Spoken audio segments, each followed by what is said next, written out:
Mes chers connectés, salam. Dans un monde globalisé, l'égocentrisme est pourtant devenu une tentation irrésistible. Il est temps de changer notre mindset. Et le moteur de ce changement que vous voulez voir dans ce monde est la gratitude. C'est notre mission à Shokran. Découvrez qu'il est si bon d'apprendre à dire et d'aimer dire merci dans notre déjà si belle société. Comme je disais, mon nom, vous le connaissez. J'aimerais remercier mes parents.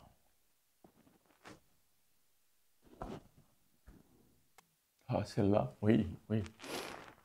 Je me remercie d'être africain. Merci beaucoup. Écoutez, comme je disais, mon nom, vous le connaissez, de Kadili Ablila. Je suis le fils d'une fratrie de 8, d'un père qui avait plusieurs commerces à Fès, et puis nous nous sommes déplacés à Casablanca. Je pense que, comme beaucoup de Marocains, je suis de plusieurs régions. Je suis de Souira parce que mes racines sont de Souira, donc je suis Regragui. Je suis également de Kala parce que la famille de mes ancêtres a déménagé sur Kala, et puis ensuite ils sont venus, ils sont allés à Fès où mon père est né et ma mère également. Mon père, un commerçant, ma mère, une femme à la maison, dont je suis absolument, mais profondément très fier, reconnaissant de ce qu'ils m'ont donné. Ils m'ont donné des valeurs de notre pays, celles de notre culture, enracinées dans l'islam, inspirées des préceptes de l'islam et des enseignements du Coran et de celles du prophète. Donc je traduis cela dans mon action de tous les jours. J'en ai reçu tout au long de mon parcours de formation et de mon travail. Donc tout ça fait ce que je suis aujourd'hui. Aujourd'hui, j'ai 73 ans. Donc voilà, quand je regarde derrière, c'est tout ce que je représente. Qui vous voulez remercier? Ah, beaucoup de gens aujourd'hui, j'aimerais remercier. J'aimerais remercier mes parents.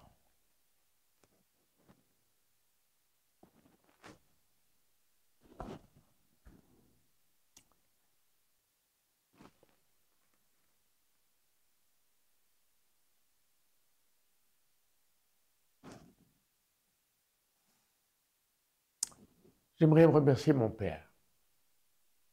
Cet homme qui se levait à 3 heures du matin pour aller faire son travail. Ensuite, aller prier. Ensuite, faire le parcours de ses commerces à Fès, dans le froid, dans la chaleur, partout. Ce père qui a toujours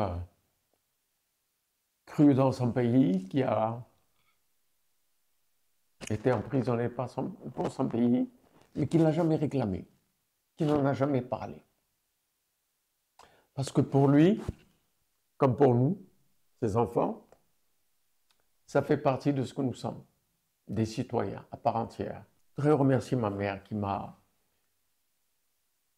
inculqué les valeurs de l'humanisme, de l'amour de l'autre,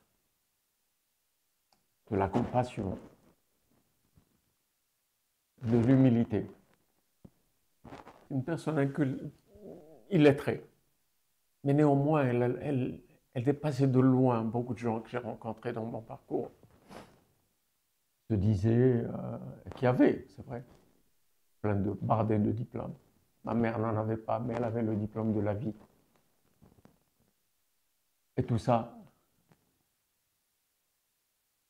toutes les années que nous avons vécues, mes frères, mes sœurs et moi-même à ses côtés, elle a tout fait pour nous l'inculquer. Je voudrais la remercier du fond de mon cœur. Je voudrais remercier ma petite famille, mes enfants, et ma famille à la Fondation et à Tamtec, qui sont également mes enfants, que j'aime du fond de moi-même.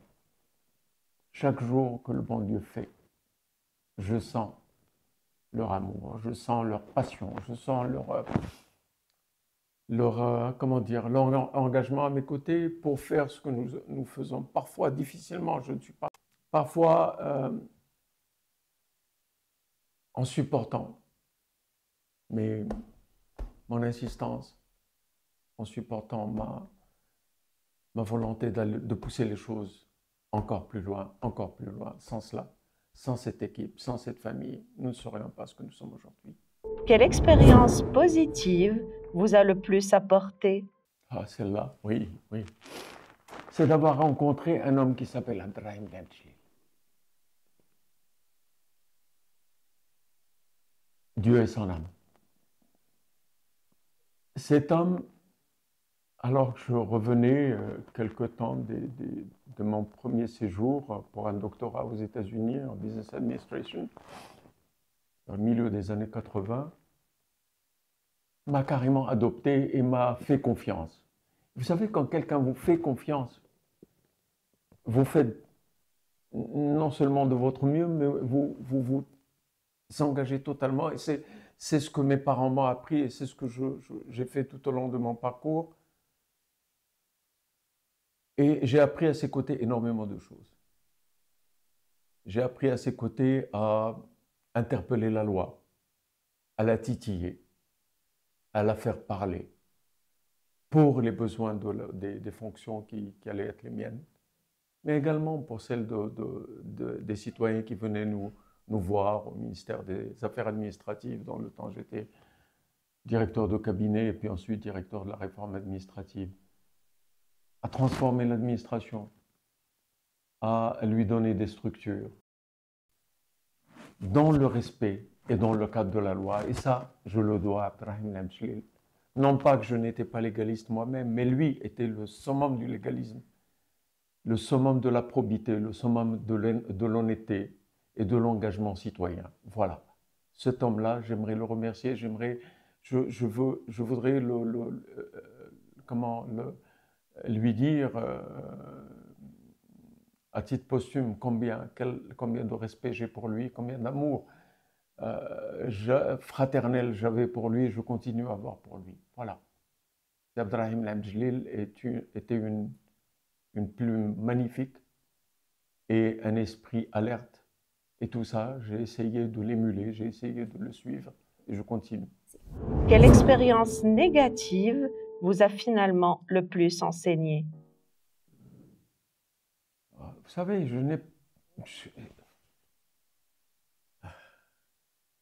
non, j'en ai une. Mais elle n'est pas vraiment négative.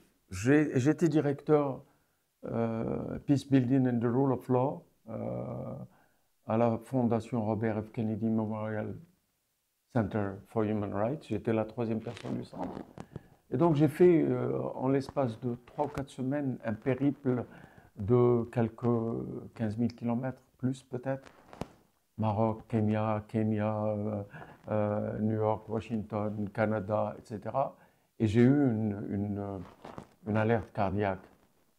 Et j'avais besoin de quelqu'un. Et cette alerte cardiaque pouvait véritablement m'emporter, si ce n'était le soin avec lequel ma patronne, Madame Kennedy, devait m'accompagner. Et j'avais besoin de ce bonhomme qui était l'archevêque du Libéria, Michael Pakala Francis. Un homme fabuleux, un homme d'une bonté, un homme d'une profondeur, un homme d'une croyance. J'avais organisé pour lui une messe à la grande cathédrale de Washington. Et on rentrait tous les deux et il me dit, bon, bah, toi, tu dois partir. J'ai dit, mais pourquoi tu veux que je parte? Il me dit, mais toi, tu es musulman et moi, je suis chrétien. Je dis, mais nous avons le même Dieu. Donc, tu vas faire ta prière parce qu'il devait conduire la messe. Tu vas prier, tu vas lire la Bible et moi, je vais lire le Coran. Mais nous serons, toi et moi, en train de prier pour le même Dieu. L'expérience est la suivante, j'avais besoin de lui. J'avais absolument besoin de lui. Il fallait que je le contacte. Il fallait qu'il vienne à Washington. J'ai appelé le Libéria, j'ai appelé un petit peu partout. Et finalement, je l'ai. Il est dans l'antichambre du pape Jean-Paul, au Saint-Siège. Et il me dit d'une voix vraiment très très basse, écoute, je suis en attente dans l'antichambre pour être reçu par le pape. Je dis, archevêque Michael Pakala Francis, vous voulez me faire plaisir, s'il vous plaît? Il me dit quoi? Il dit, quand vous aurez vu le pape, dites-lui de prier pour moi. Je n'oublierai jamais ça. Mon périple a failli me coûter la vie, mais peut-être c'était pour cette prière. Pourquoi vous voudriez vous remercier? Mais je me remercie tous les jours. Je me remercie tous les jours en remerciant Dieu de me donner encore une journée, et encore une journée, et encore une journée. Et c'est cela, mes remerciements, c'est remercier Dieu qui me donne la force et l'énergie et le temps pour réaliser quelque chose pour mon pays. J'en parlais ce matin, quelqu'un me posait la question, je dis, je voudrais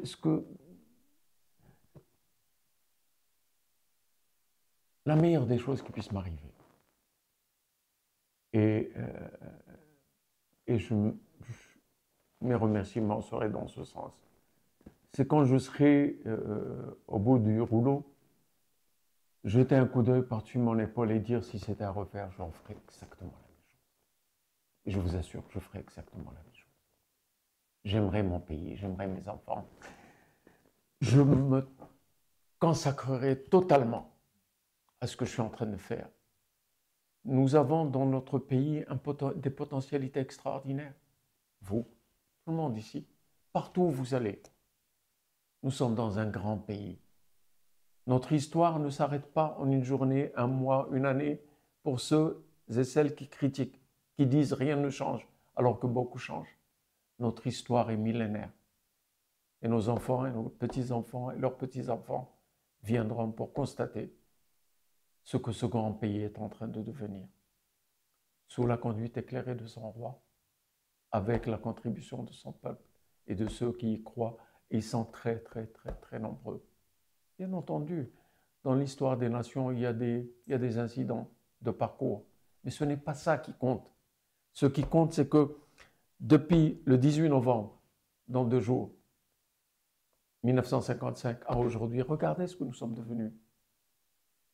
Regardez, attendez, dans une discussion avec un ami à moi, l'ancien ministre de la Justice du Kenya, sous Mwai Kibaki, président qui a suivi Daniel Arap Moi, il me posait la question, alors que nous étions à Niabasha, à quelques 40 km de Nairobi, alors le Maroc. Et j'ai dit, Kiraitu, donnez-nous 10 ans et venez nous voir. Ben, regardez ce que nous avons fait. Regardez ce que nous sommes devenus.